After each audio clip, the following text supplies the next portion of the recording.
OK, périmètre infill, hauteur de couche, largeur d'extrusion. 4 périmètres de base du tranchage, mais qui sont tellement importants et pas si compliqués que ça. Récapitulatif de qu'est-ce que ça fait un slicer. Ton imprimante va construire des objets en empilant des couches de plastique l'une par-dessus les autres. La chose qui détermine comment les couches de plastique sont construites, c'est le G-code. Ton imprimante 3D, vous aimez mon beau dessin d'imprimante 3D, elle est faite pour suivre des étapes.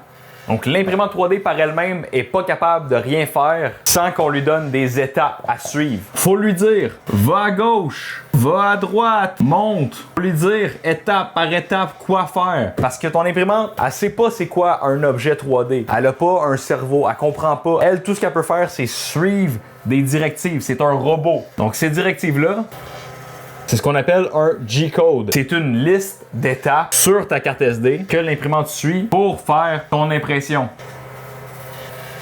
Ça, c'est mon dessin du petit Benchy. Le Benchy, c'est un petit bateau qui est un modèle iconique pour calibrer nos imprimantes. On en parlera dans une autre vidéo. Donc, G-code, une liste d'étapes. L'imprimante suit la liste d'étapes du G-code pour imprimer ton Benchy ou n'importe quoi. Mais le G-code, comment est-ce qu'il est créé? Ben, il est créé par ton slicer. Là, je sais que je me répète, mais c'est quand même vraiment la base d'à peu près tout ce qu'on va faire avec l'impression 3D. Donc, c'est super important de bien comprendre ce concept-là. En 2017, j'ai acheté ma première imprimante 3D pour m'aider à réparer ma voiture téléguidée. J'avais un petit Traxxas Revo électrique, puis si vous avez un char téléguidé, vous savez que ces petites bébelles-là, ça pète tout le temps. Donc, je m'étais dit que ça allait être un investissement d'acheter une imprimante 3D pour pouvoir faire moi-même mes pièces de remplacement et qu'au bout de la ligne, ça me coûte moins cher. Par contre, j'avais pas compris que pour pouvoir faire des pièces de remplacement, ben, il faut être capable de modéliser les pièces de remplacement. Moi, ça m'a pris des années avant d'être capable de modéliser des pièces que je pouvais imprimer et utiliser. J'ai passé des années à chercher de l'information dans des tutoriels YouTube, dans des forums, avec des amis. Il y avait juste pas tant d'informations sur comment maîtriser la modélisation 3D pour l'impression 3D.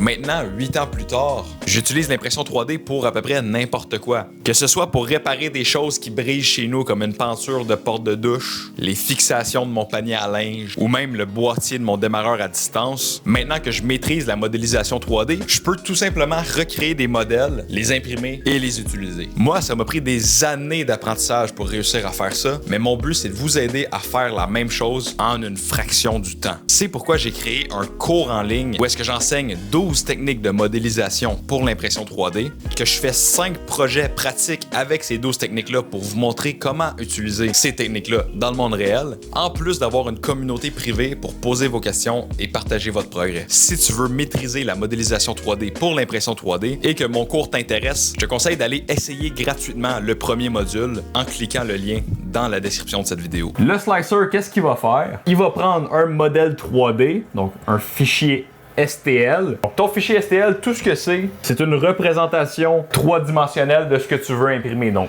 c'est des formes. C'est l'idée générale de ce que tu veux faire. Le slicer, qu'est-ce qu'il va faire? Il va prendre ton modèle 3D et il va le découper. Schlac. Il découpe.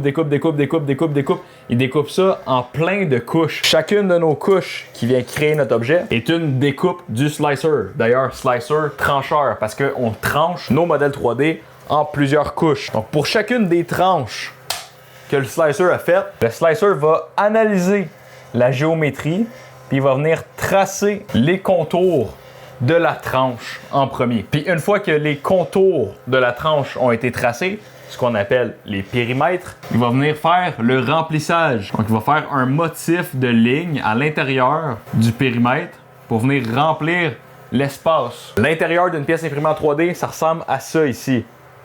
C'est pas plein, c'est surtout du vide. Puis ce qui tient la pièce ensemble, la structuralité de la pièce, c'est le remplissage. Bien évidemment, plus qu'on va avoir de remplissage et plus que la pièce va être rigide. Vous voyez? La pièce là est molle et la pièce là, elle est très rigide. Rigide et non pas solide.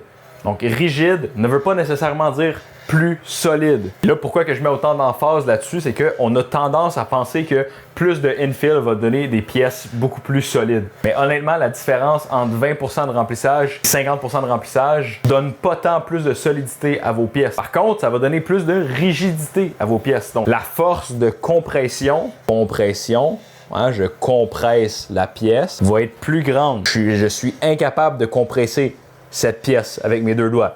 Mais la pièce qui a un pourcentage de remplissage bas, je peux la compresser sans problème. Par contre, si j'y vais dans l'autre sens, vous voyez, c'est aussi facile de plier une pièce que l'autre. Donc, la densité du infill, du remplissage en français, ça va être un pourcentage. 5, 10, 20, 40, 50, jusqu'à 100% de remplissage. Et 100% de remplissage, ça veut dire que la pièce serait complètement pleine. Donc, l'imprimante ferait plein de lignes comme ça pour remplir la pièce de remplissage. Donc, une pièce avec 100% de remplissage, ça serait une pièce qui vient faire ses périmètres. Elle fait ses périmètres.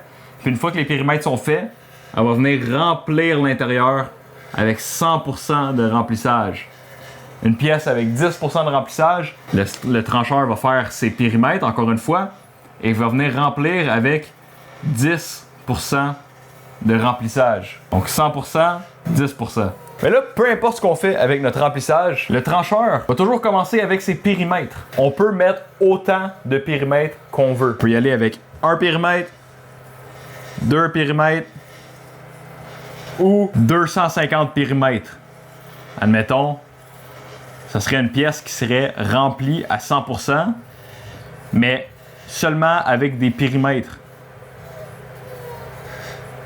Donc, on pourrait avoir une pièce avec 0% de remplissage, mais avec une infinité de périmètres, et on aurait une pièce pleine. Donc, entre la pièce qui a 100% de remplissage et un périmètre, et la pièce qui a 0% de remplissage, mais une infinité de périmètres, laquelle, entre les deux, va être la plus solide. Surprise, surprise, la pièce avec plus de périmètres était plus solide. Pourquoi? Parce que les périmètres, c'est une ligne continue. Il faut qu'on pense que l'imprimante 3D a fait une ligne de plastique. Donc, on a une ligne de polymère. C'est comme une fibre, de plastique qui continue. Donc, quand on a une ligne qui est continue, elle est beaucoup plus résistante et difficile à briser que plein de petites lignes qui sont pas continues. Donc moi personnellement, comme on va le voir dans les prochains projets, j'aime beaucoup l'astuce de venir mettre énormément de périmètres et d'essayer d'éviter le remplissage le plus que possible. Le remplissage par contre, c'est pas toujours mauvais. Il y a des moments où on veut vraiment avoir du remplissage. Pour cette figurine d'éléphant par exemple, clairement une figurine comme ça, on veut pas que ça soit plein.